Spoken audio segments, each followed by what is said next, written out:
विद्यार्थियों, हमारे इतिहास की पाठ्य पुस्तक विश्व इतिहास के कुछ प्रकरण और इसका प्रथम अध्याय समय की शुरुआत from the beginning of the time. कल हमने अध्ययन किया मानव का विकास क्रमिक रूप से हुआ और इसकी जो जानकारी है वो हमें विभिन्न स्रोतों से मिलती है।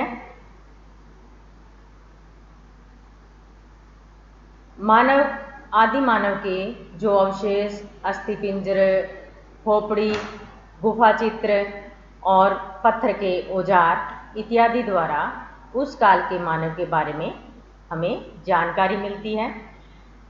इतिहास का अध्ययन सारे मानव जाति के अतीत का अध्ययन है जो कि लाखों वर्ष पहले आरंभ हुआ और समय की धारा एक नदी की तरह है जो निरंतर बहती रहती है।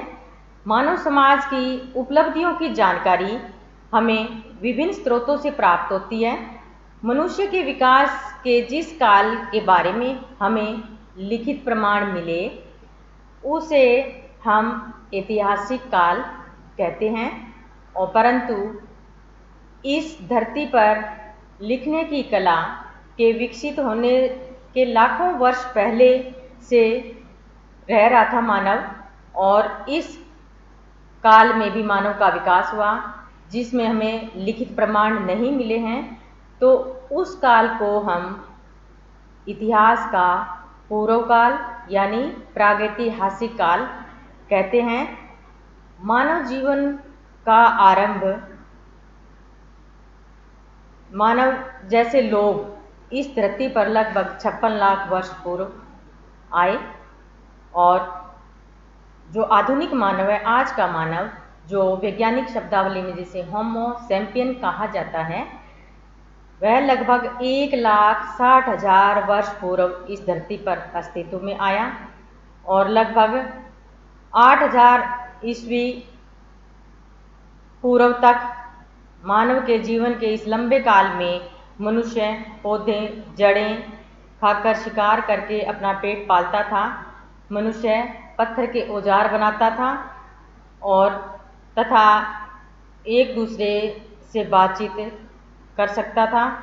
तो प्यारे विद्यार्थियों, जो हमने कल अध्ययन किया उसके प्रमुख प्रश्न उत्तर आज हम करेंगे पाठ के आधार पर, जैसे पुरातत्व वैज्ञानिक कौन थे और मानव के विकास की क्रमिक अवस्थाएं जैसे होमो इरेक्टस, होमो हैबिलियस, होमो सैपियन, इन सब के बारे में आज हम प्रश्न उत्तर करेंगे ताकि आपको किसी तरह की कठिनाई महसूस ना हो। जो इतिहास विषय है हमारा प्रथम अध्याय इसका चल रहा है, तो आज हम शुरू करते हैं प्रश्न उत्तर और मुख्य बिंदुओं के साथ। तो प्यारे विद्यार्थियों, जैसे ओरिजिन ऑफ स्पीसीज के लेखक कौन हैं? Charles Darwin. पृथ्वी पर प्राणियों का प्रादुर्भाव कब हुआ? 56 लाख वर्ष पूर्व। प्राइमेट श्रेणी उपसमूह को क्या कहते हैं? होमिनाइड। पुरातत्व वैज्ञानिक कौन होते हैं? जो प्राचीन अवशेषों, संरचनाओं, लिपियों आदि के माध्यम से प्राचीन सभ्यता की संस्कृति तथा इतिहास का अध्ययन करते हैं, पुरातत्व वैज्ञानिक कहलाते हैं। मानव विकास क्रम से लिखें, क्रम वाइज लिखना है कि पहले कौन सी अवस्था थी फिर कौन सी। तो प्राइमेट में प्यारे बच्चों जो है वानर का ही रूप था, नर वानर शामिल थे इसमें।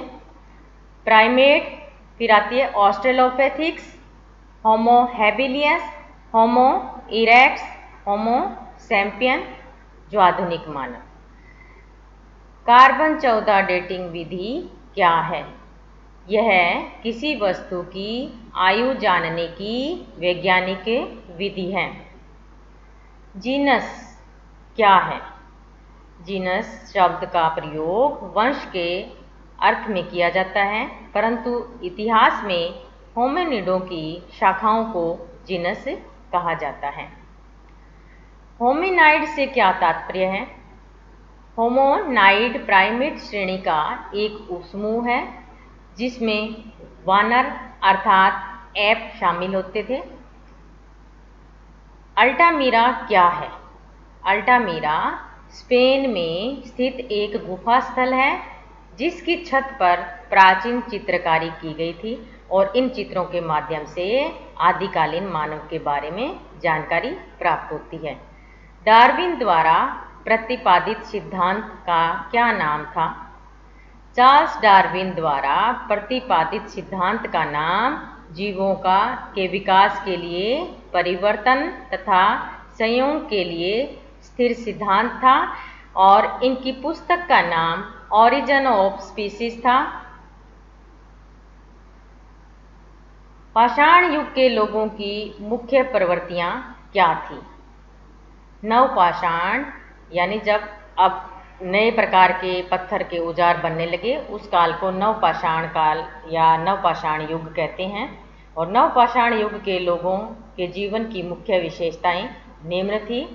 नवपाषाण युगीन मानव औजार निर्माता थे, रहने के लिए स्थायी झोंपड़ियां थी और भोजन के लिए सभी स्त्री और पुरुष तथा बच्चों को कठोर परिश्रम करना पड़ता था।